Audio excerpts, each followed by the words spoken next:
What name strikes more fear into the heart of ancient Rome than any other? Hannibal Barca. For almost 20 years, this was the boogeyman that kept Roman senators awake at night.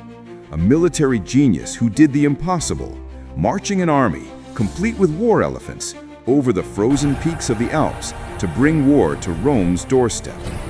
He was a legend before he was even 30 years old. But this isn't a story about his famous victories. It's about how it all ended. It wasn't in a blaze of glory on the battlefield. It was a quiet, bitter defeat born from betrayal. Picture this. Hannibal is in Italy, systematically dismantling the most powerful army in the world. He delivers one stunning defeat after another. The Battle of the Trebia, the ambush at Lake Trasimene, and then the masterpiece of destruction, Cannae, where he annihilated a Roman army twice the size of his own. With each victory, he expected his home, the great city of Carthage, to send him the reinforcements he needed to land the final blow. But the ships never came. It wasn't because Carthage couldn't send help. It was because they wouldn't. Back home, the powerful politicians and wealthy merchants weren't celebrating Hannibal's victories. They were terrified of them. They saw him not as a savior, but as a threat to their own power. They worried he would return a conquering hero, so popular that he could sweep them all aside and rule Carthage himself. So instead of soldiers and supplies, they sent him letters filled with excuses and impossible orders. Hannibal, ever the loyal son of Carthage, kept fighting. He held his army together with sheer force of will, his men starving and his numbers dwindling, while Rome, given the breathing room it desperately needed, rebuilt its legions, stronger and smarter than before. Years dragged on. Finally, Rome took the fight to Hannibal's own home turf, invading North Africa.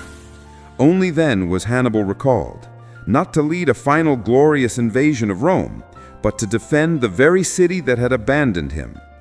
On the dusty plains of Zama, Hannibal faced his destiny. For the first time in his legendary career, he stood on a battlefield he knew he couldn't win. His general, Scipio Africanus, was brilliant.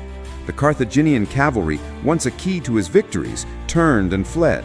His own allies switched sides mid-battle. It was a disaster. Hannibal, the master tactician, was outmaneuvered and crushed. He survived the battle, but his career and his country's fate were sealed. He became a hunted man, a fugitive on the run. Rome, now the undisputed master of the Mediterranean, demanded Carthage hand over their greatest general. And Carthage, the city he fought and bled for, agreed. They offered up their own hero to the enemy he had once terrorized. In his final moments, with Roman soldiers closing in, Hannibal held a vial of poison. His last words were not a curse, but a final ironic jab at his lifelong enemy. Let us now free Rome from her long anxiety. He drank the poison and died.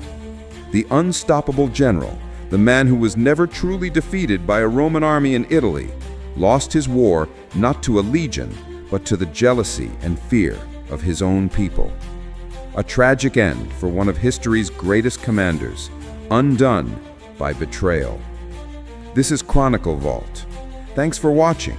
If you found this story as fascinating as I do, be sure to like this video and subscribe for more tales from history. See you next time.